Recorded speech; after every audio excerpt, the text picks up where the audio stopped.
তোমার নামজপ কখন শেষ পর্যন্ত গৃহীত হবে? পরমহংস যোগানন্দের অমূল্য শিক্ষা। নমস্কার বন্ধুরা, আজ আমরা এমন একটি ঐশ্বরিক পথ নিয়ে আলোচনা করব যা কেবল আপনার চিন্তাভাবনাকেই নয়, আপনার সমগ্র জীবনকে রূপান্তরিত করতে পারে। এই বিষয়টি হলো নামজপ এবং পরমহংস যোগানন্দ তার জীবন ও অভিজ্ঞতার মাধ্যমে বিশ্বকে যে গভীর শিক্ষা দিয়েছিলেন তা নিয়ে। ভাবুন, আপনি কতবার প্রার্থনা করেছেন। আপনি হয়তো মন্দিরে গেছেন, ঘণ্টা বাজিয়েছেন, মাথা নত করেছেন এবং জপমালা জপ করেছেন। কিন্তু তুমি কি কখনো গভীরভাবে ভেবে দেখেছ যে তুমি যে জপ করো তা কি সত্যিই ঈশ্বরের কাছে পৌঁছাচ্ছে? তোমার জপ কি তোমার কাঙ্ক্ষিত পরিচিতি এবং গ্রহণযোগ্যতা পাচ্ছে? অনেকেই উত্তর দেবে, আমি জানি না। এটাই সবচেয়ে বড় প্রশ্ন, এবং আজ আমরা এর উত্তর খুঁজব যোগানন্দের মুখ থেকে, তার শেখানো পথ অনুসরণ করে। পরমহংস যোগানন্দ একই যোগগুরু যিনি ধ্যান এবং যোগের বাণী বিদেশে ছড়িয়ে দিয়েছিলেন। তিনি সারা জীবন কেবল একটি জিনিসই শিখিয়েছিলেন, যে সত্যম শিবম সুন্দরমকে অনুসন্ধান করো। তিনি জপের এমন একটি ব্যাখ্যা দিয়েছেন যা কেবল সহজ নয়, অভিজ্ঞতামূলকও। মূল জিনিসটি হলো যা সবচেয়ে বেশি প্রয়োজন। আমাদের সকলকে বুঝতে হবে যে জপ কেবল একটি আচার নয়, এটি আমাদের এবং সেই মহান শক্তির মধ্যে একটি সংলাপ, আত্মার কণ্ঠস্বর পরমেশ্বরের কাছে। এবং যখন এই সংলাপ দৃঢ় অনুভূতি, একাগ্র মন এবং একটি বিশুদ্ধ হৃদয়ের সাথে ঘটে, তখন ঈশ্বরের আদালত খুলে যায়। কিন্তু আমরা কিভাবে জানব যে নামজপ গৃহীত হচ্ছে কিনা? আমরা কি কোনো লক্ষণ পাই, কোনো অভিজ্ঞতা আছে? অবশ্যই তাই। যোগানন্দ এই লক্ষণগুলি স্পষ্টভাবে ব্যাখ্যা করেছেন। তিনি পথও দেখিয়েছেন, তিনি অসুবিধাগুলি ব্যাখ্যা করেছেন এবং সমাধানেরও পরামর্শ দিয়েছেন। প্রথম লক্ষণ হল ভেতরে নেমে আসা গভীর আশ্চর্য শান্তি। আপনি নিশ্চয়ই লক্ষ্য করেছেন যে জীবন চারিদিকে কোলাহলে ভরা। অফিসের চাপ, বাড়িতে সমস্যা এবং সম্পর্কের জটিলতা, আমরা প্রায়শই অস্থির থাকি। আমরা এখানে সেখানে ছুটে যাই, কিন্তু সুখ অধরা বলে মনে হয়। যোগানন্দ ব্যাখ্যা করেন যে যখন আপনি সত্যিকারের একাগ্রতা এবং নিষ্ঠার সাথে নামজপ শুরু করেন, তখন আপনি প্রথম যে জিনিসটি অনুভব করেন তা হল একটি অনন্য এবং অতুলনীয় গভীর শান্তি। এই শান্তি আপনাকে ব্যাখ্যা করে না, মানুষ এবং পরিস্থিতিকে যা কষ্ট দেয় তা অতিক্রম করে। ঠিক যেমন সমুদ্র কখনো কখনো অশান্ত হতে পারে, কিন্তু এর গভীরতা সর্বদা শান্ত থাকে। একইভাবে আপনার মনের মধ্যে স্থিতিশীলতা নেমে আসে। আপনি ছোট ছোট জিনিস দ্বারা বিরক্ত হন না, রাগের পরিবর্তে করুণা প্রতিস্থাপিত হয়, নিষ্পাপ আনন্দ ছড়িয়ে পড়ে। এই শান্তি বাইরে থেকে আসে না, আপনার নিজের জপের সহজ অনুভূতির মাধ্যমেই শান্তি অর্জন করতে সময় লাগে। ঠিক যেমন একটি বীজ অঙ্কুরিত হওয়ার আগে মাটির নিচে লড়াই করে। এই কারণেই যোগানন্দ বলেছেন যে ধৈর্য, অধ্যবসায় এবং অবিরাম প্রচেষ্টা ছাড়া আধ্যাত্মিক সাফল্য অর্জন করা যায় না। কিছু মানুষ সহজেই হাল ছেড়ে যায় এবং এই শান্তি তাদের হাতছাড়া হয়ে যায়। প্রতিদিন ভক্তি সহকারে নাম জপ করুন। ধীরে ধীরে আপনি অনুভব করবেন যে আপনার মনের অস্থিরতা কমে যাচ্ছে এবং যে কোনো পরিস্থিতিতে আত্মবিশ্বাস এবং স্থিতিশীলতার অনুভূতি বৃদ্ধি পাচ্ছে। দ্বিতীয় লক্ষণ, সমস্যাগুলি নিজেই সমাধান হতে শুরু করে। জপ কখন গৃহীত হয়? এর দ্বিতীয় রহস্যটি আশ্চর্যজনক। এটি হলো যে আপনার দীর্ঘস্থায়ী সমস্যাগুলি একের পর এক সমাধান হতে শুরু করে, অনায়াসে এবং কখনো কখনো এমনভাবে যা আপনি কখনো কল্পনাও করেননি। যোগানন্দ বলতেন যে প্রকৃত জপের সময় আপনি ঈশ্বরের সাথে সরাসরি যোগাযোগ স্থাপন করেন। যখন এই যোগাযোগ স্থাপিত হয়, তখন মহাবিশ্ব আপনার পক্ষে কাজ করতে শুরু করে। আপনার সমস্যাগুলি ধীরে ধীরে সমাধান হয়ে যায়, কারণ আপনি আর একা নন। অনেক সময় হঠাৎ সাহায্য আসে, একটি নতুন পথ আবিষ্কৃত হয়, ঠিক যখন আপনি সম্পূর্ণ হতাশ ছিলেন। এটি ঈশ্বরের করুণা যা আপনার জপের মাধ্যমে সক্রিয় হয়। কিন্তু বুঝতে হবে যে প্রতিটি সমস্যা সম্পূর্ণরূপে নির্মূল হয় না। কখনো কখনো ঈশ্বর আমাদের পরীক্ষা করেন। তিনি আমাদের ধৈর্য, জ্ঞান আর সাহস দেন যাতে আমরা নিজেদের শক্তিশালী করতে পারি। কিন্তু পার্থক্য হলো, সমস্যাগুলি আর আপনাকে ভয় দেখায় না। তুমি উৎসাহ, আশা আর সাহসের সাথে তাদের মুখোমুখি হও, কারণ তুমি এখন বিশ্বাস করো যে কঠিন সময়েও এক পরম শক্তি তোমার সাথে আছে। তৃতীয় লক্ষণ, ভেতরে করুণা আর ভালোবাসার প্রবাহ। এখন সবচেয়ে গভীর এবং অনন্য লক্ষণটি আসে। যখন নামজপ গৃহীত হয়, তখন আপনি অনুভব করবেন যে আপনার ভেতরে করুণা আর ভালোবাসার সমুদ্র উথলে উঠছে। যোগানন্দ সবসময় বলতেন, প্রেম হলো ঈশ্বরের প্রকৃত রূপ, এবং যখন আপনি ঈশ্বরের নাম জপ করেন, তখন আপনি সেই প্রেমকে আকর্ষণ করেন। আপনি ভিতর থেকে করুণা আর ভালোবাসা পেতে শুরু করেন। এর প্রথম প্রভাব বন্ধুত্বের দৃঢ়তা। ধীরে ধীরে আপনি সকলকে ভালোবাসতে শুরু করবেন। কেউ শত্রুতা করুক আর না করুক, আপনার মনে তার প্রতি তিরস্কার থাকবে না। হয়তো দূরত্ব বাড়বে, কিন্তু হৃদয়ে ভালোবাসা থাকবে, যা আপনাকে আত্মিক প্রশান্তি দেবে। জপ সত্যিকার অর্থে গ্রহণযোগ্য। এটি আপনার হৃদয়ের মধ্যে সকলের জন্য অসীম ভালোবাসা এবং করুণার অনুভূতি। এটি সমস্ত আধ্যাত্মিক অনুশীলনের আসল লক্ষ্য। এটি এর পরিপূর্ণতা। যোগানন্দ বিশ্বাস করেন যে আমাদের প্রকৃত স্বভাব প্রেমে পরিপূর্ণ। আপনি যখন নাম জপের গভীরে ডুবে যান, তখন এই প্রেম স্বাভাবিকভাবেই প্রবাহিত হতে শুরু করে। এখন আপনার কারো প্রতি কোনো ঘৃণা বা রাগ থাকে না। যারা আপনার সম্পর্কে খারাপ কথা বলে, তাদের প্রতিও আপনি করুণা অনুভব করেন।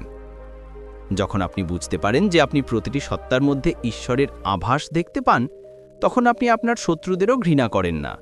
এটি বুঝুন। নামজপ এখন কার্যকর, শক্তিশালী এবং গ্রহণযোগ্য। প্রেম এবং করুণা কেবল আপনার আচরণেই নয়, আপনার চিন্তাভাবনাতেও ব্যাপ্ত। আপনি অন্যদের দুঃখ ভুলে যান এবং তাদের মঙ্গল দেখতে শুরু করেন। এই অবস্থাতেই আপনি ঈশ্বরের সাথে অবিচ্ছিন্ন যোগাযোগে থাকেন। এই অবস্থায় পৌঁছানোর জন্য বেশ কয়েকটি বিষয় মনে রাখা গুরুত্বপূর্ণ, যা যোগানন্দ নিজেই উল্লেখ করেছেন। সফল জপের বিশেষ সূত্র হল একটি বিশুদ্ধ হৃদয় এবং চিন্তাভাবনা। যোগানন্দ বলেছেন যে ঈশ্বর আপনার হৃদয়ের কথা শোনেন, আপনার কথা নয়। যদি তুমি সারাদিন ধরে মিথ্যা, ছলনা, ঈর্ষা বা খারাপ আচরণে লিপ্ত থাকো, তাহলে নামজপ কাঙ্ক্ষিত ফলাফল দেবে না। সবচেয়ে গুরুত্বপূর্ণ বিষয় হল হৃদয়ের পবিত্রতা, ভালো চিন্তা, বিশুদ্ধ কর্ম এবং অন্যদের প্রতি করুণা। যখন হৃদয় পবিত্র থাকে, তখন নামজপ স্বয়ংক্রিয়ভাবে কার্যকর হয়ে ওঠে। 2. একাগ্রতা অনুশীলন করো। যখন তুমি জপ করবে, তখন তোমার মনকে বিচরণ থেকে বিরত রাখো। প্রাথমিকভাবে তোমার মন বিচরণ করবে, পুরানো চিন্তাভাবনা জাগবে, কিন্তু প্রতিবার বিনয়ের সাথে নিজেকে জপের ছন্দে ফিরিয়ে আনো। শুধুমাত্র অনুশীলনের মাধ্যমেই তোমার মন স্বয়ংক্রিয়ভাবে একাগ্রতা শুরু করবে। জপের শক্তি 1000 গুণ বৃদ্ধি পায়, কারণ প্রতিটি শব্দ তোমার শরীরের প্রতিটি ছিদ্র ভেদ করতে শুরু করে। 3. নিয়মিত অনুশীলন করো। দিনে একবার, সপ্তাহে 2 দিন, অথবা যখনই সময় পাবে তখনই গভীরতা আনবে না। যোগানন্দ বিশেষভাবে একই সময়, একই জায়গায় প্রতিদিন জপ করার অভ্যাস করার পরামর্শ দেন। একটি নির্দিষ্ট রুটিন স্থাপন করুন, যাতে তোমার শরীর এবং মন সেই সময়ের সাথে সামঞ্জস্যপূর্ণ হয়। এইভাবে তোমার অনুশীলন তোমার জীবনযাত্রার একটি অংশ হয়ে ওঠে। 4. বিশ্বাস এবং বিশ্বাস রাখো। নাম জপের প্রতি তোমার বিশ্বাস অটল থাকতে হবে। যতই সময় লাগুক কেন, অথবা তোমার ইচ্ছা পূরণ না হলেও, বিশ্বাস করো যে ঈশ্বর তোমার আচরণ, চিন্তাভাবনা এবং অনুভূতি লক্ষ্য করছেন। যখন তুমি বিশ্বাসের সাথে কাজ করবে, তখন ভগবানের নাম জপ করলে দ্রুত ফলাফল দেখা যাবে। সন্দেহ এবং উদ্বেগ জপের শক্তি হ্রাস করে। পরমহংসজি কেবল জপের মধ্যে জপ সীমাবদ্ধ রাখার পরামর্শ দিয়েছিলেন। খাওয়া, ভ্রমণ, গৃহস্থালির কাজ এবং অফিসের কাজ করার সময়ও মানসিকভাবে ভগবানের নাম জপ চালিয়ে যাওয়ার চেষ্টা করো। প্রাথমিকভাবে তোমার মন ঘুরে বেড়াবে, কিন্তু অনুশীলনের মাধ্যমে এটি অনায়াসে হয়ে যাবে। এরপর তুমি তোমার জীবনের প্রতিটি মুহূর্তে জপের আনন্দ অনুভব করবে। যোগানন্দের আরেকটি অনন্য উপদেশ ছিল তোমার জপের শব্দের অর্থ এবং আবেগ অনুভব করা। উদাহরণস্বরূপ, যদি ওম নমো শিবায় জপ করার সময় নিজেকে অনুভূতির সহকারে শিবের সামনে প্রণাম করার কল্পনা করো, তাকে গভীরভাবে অনুভব করো। অথবা বলো হরে রাম হরে কৃষ্ণ, মনে করো যেন তিনি তোমার সামনেই আছেন, তার সাথে কথোপকথন করছেন। যখন মানসিকভাবে এবং অনুভূতির সাথে ভগবানের নাম জপ করা হয়, তখন তা অসীম আনন্দ আনতে শুরু করে। শ্বাস প্রশ্বাসের ধ্যান, জপের রহস্য। যোগানন্দ বিশেষভাবে আপনার শ্বাস প্রশ্বাসের উপর মনোযোগ কেন্দ্রীভূত করার গুরুত্বের উপর জোর দেন। জপ শুরু করার আগে কয়েকটি গভীর শ্বাস নিন, মনকে শান্ত করুন। যখন আপনার শ্বাস গভীর হবে, তখন আপনার মন, শরীর এবং আত্মা একদিকে একত্রিত হবে। আপনি সত্যিই একটি নবায়নযোগ্য শক্তিও অনুভব করবেন। ক্রিয়াযোগের মৌলিক নীতি হল শ্বাস প্রশ্বাসের ভারসাম্য। এই অনুশীলন করলে আপনার একাগ্রতা নাটকীয়ভাবে বৃদ্ধি পায়। জপের জন্য সর্বোত্তম সময় কোনটি? লোকেরা প্রায়ই জিজ্ঞাসা করেন, জপের উপযুক্ত সময় কোনটি? যোগানন্দের মতে এটি ব্রহ্মা মুহূর্ত। ভোর 3টে থেকে 6টার মধ্যে, যখন পরিবেশ পরিষ্কার, শান্ত, নির্মল এবং পবিত্র থাকে, তখন আপনি গভীর একাগ্রতার সাথে সংযোগ স্থাপন করতে পারেন। এই মুহূর্তগুলিতে জপ করা দ্রুত গতিতে আরও কার্যকর। কিন্তু যারা এই সময়টি খুঁজে পান না, তারা তাদের সুবিধা মতো যে কোনো সময় ভক্তি সহকারে জপ করতে পারেন। ঈশ্বর সময় নয়, আত্মা বিবেচনা করেন। জপের জন্য কত সময় ব্যবহার করা উচিত? এই প্রশ্নের উত্তরে যোগানন্দের উত্তর স্পষ্ট ছিল, পরিমাণ নয়, গুণগত গুরুত্বপূর্ণ। যদি তুমি একাগ্রতা এবং নিষ্ঠার সাথে 5 মিনিটের জন্য জপ করো, তাহলে এর প্রভাব কয়েক ঘন্টার উপরিভাগের যান্ত্রিক অনুশীলনের থেকেও বেশি হবে। কিন্তু প্রতিদিন সমান সময় দেওয়ার চেষ্টা করুন। ধীরে ধীরে আপনার হৃদয় আনন্দ অনুভব করতে শুরু করলে জপের সময় স্বয়ংক্রিয়ভাবে বৃদ্ধি পাবে। জপের সময় কি এড়িয়ে চলবেন? যোগানন্দ বারবার নাম জপে প্রদর্শনের বিরুদ্ধে সতর্ক করে দিয়েছেন। অহংকার বা অন্যদের প্রভাবিত করার জন্য এটা করো না। কিছু মানুষ কেবল শোনার জন্য বা লোক দেখানোর জন্য জপ করে, যার ফলে এর ফলাফল শূন্য হয়ে যায়। জপ হলো তোমার ব্যক্তিগত সাধনা। এটি তোমার এবং ঈশ্বরের মধ্যে যোগাযোগের একটি উপায়। নির্জনে অথবা অন্তত শান্তিতে বসে জপ করার চেষ্টা করো, কোনো চিন্তাভাবনা ছাড়াই। জপের পর তাৎক্ষণিকভাবে দৈনন্দিন কাজে জড়িয়ে পড়ো না। কিছুক্ষণ চুপচাপ একা বসে থাকো, যাতে জপের ঐশ্বরিক শক্তি তোমার ভেতরে গভীরভাবে প্রবেশ করতে পারে। এই অনুশীলন ভেতরের শক্তি বৃদ্ধি করে। যদি শুরুতে মন অনেক ঘোরাফেরা করে অথবা তুমি অলস বোধ করো, তাহলে বুঝতে পারো যে তোমার মনের এবং তোমার ভেতরের অসুচিতা সামনে আসছে। এটি একটি নিশ্চিত লক্ষণ যে সাধনা সঠিক পথে চলছে। তাই হাল ছেড়ে দেবেন না, হাসুন এবং ধারাবাহিকতা বজায় রাখুন। যেমন প্রথমে ময়লা পরিষ্কার করলে আরও ধুলো ওঠে, তেমনি জপ করলে মন থেকে নেতিবাচকতা দূর হয়, তারপর ধীরে ধীরে তা পবিত্র হয়ে ওঠে। তাছাড়া অনেকেই শুরু করে কিন্তু তারপর বলে যে তাদের সময় নেই। যোগানন্দজি কেবল জিজ্ঞাসা করেন, আপনার কি শ্বাস নেওয়ার জন্য সময় বের করতে হবে? না, কারণ এই ধরনের প্রয়োজনীয় কাজের জন্য সময় স্বয়ংক্রিয়ভাবে বিদ্যমান। একইভাবে নাম জপ হল আত্মার নিঃশ্বাস। আপনি কর্মজীবী, গৃহিণী, ব্যবসায়ী বা ছাত্র, আপনি মাত্র 5 মিনিট দিয়ে শুরু করতে পারেন। একবার আপনি জপের মাধুর্য অনুভব করলে আপনার মন প্রতিবারই এর প্রতি আকৃষ্ট হবে। বিখ্যাত ঘটনা এবং সত্য অভিজ্ঞতা।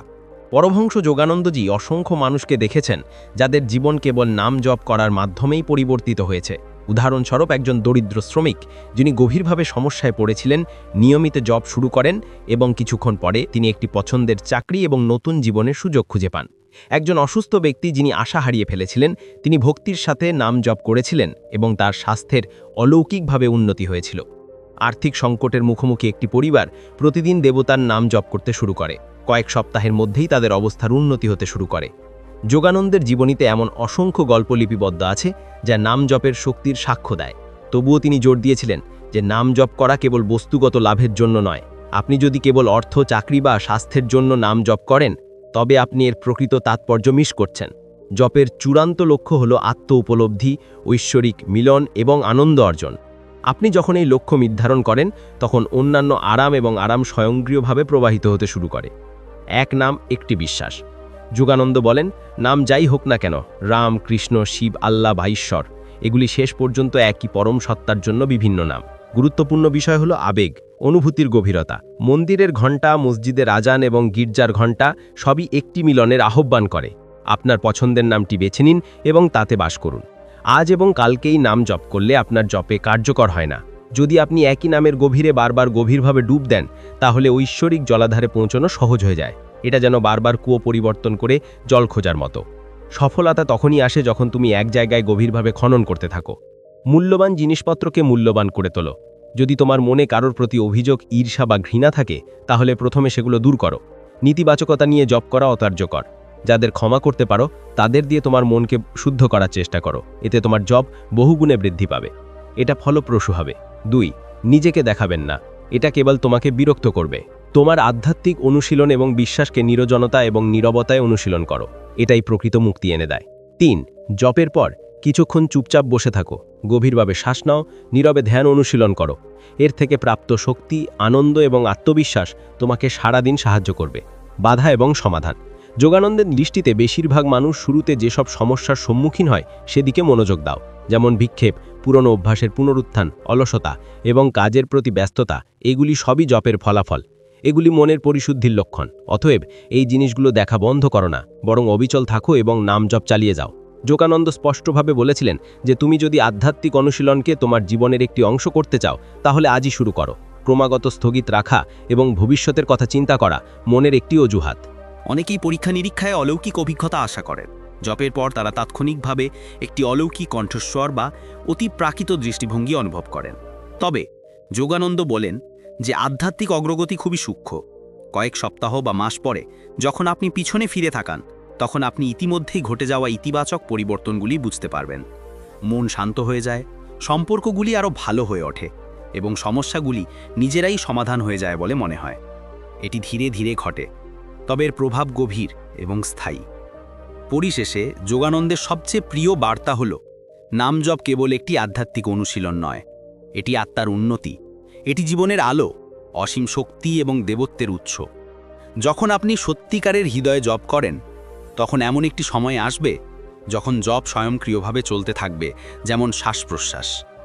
এটি সর্বোচ্চ এবং সত্য অভিজ্ঞতা, যেখানে আত্মা এবং পরমাত্মা এক হয়ে যায়, বিচ্ছেদ শেষ হয়।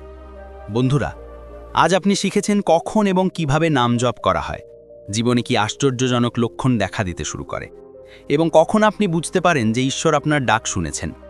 এই পথে হাঁটা কঠিন নয়, আপনাকে কেবল বিশ্বাস, শৃঙ্খলা, পবিত্রতা এবং প্রেমের অবস্থা গ্রহণ করতে হবে।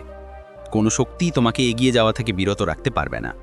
তাই আজ থেকে, এই মুহূর্ত থেকেই ভক্তির ব্রত করো, এমনকি যদি তা প্রতিদিন মাত্র 5 মিনিটের জন্য হয়। গভীর নিষ্ঠার সাথে নাম জপ শুরু করো, তোমার জীবন বদলে যেতে পারে। মাত্র কয়েক মাসের মধ্যেই তুমি নিজেই এটি অনুভব করবে। মহাবিশ্ব, সৃষ্টি এবং ঈশ্বর তোমার সমস্ত প্রচেষ্টায় অপ্রত্যাশিত সহায়তা প্রদান করুন। তোমার জীবন ভালোবাসা, শান্তি এবং আনন্দে ভরে উঠুক, এটাই আমার কামনা। যদি এই অভিজ্ঞতা এবং শিক্ষা তোমাকে অনুপ্রাণিত করে, তাহলে চ্যানেলটি সাবস্ক্রাইব করতে এবং ভিডিওটি লাইক করতে ভুলো না। এছাড়াও নিচে ধন্যবাদ মহাবিশ্ব লিখতে ভুলো না। এই প্রকৃত ভক্তি হল মহাবিশ্বে পৌঁছানোর প্রথম ধাপ। ঈশ্বর, যোগানন্দের শিক্ষা এবং নাম জপ তোমার জীবনে নতুন রং, নতুন শক্তি এবং নতুন আনন্দ নিয়ে আসবে। অলৌকিক ঘটনা এনেছে। জয় গুরুদেব।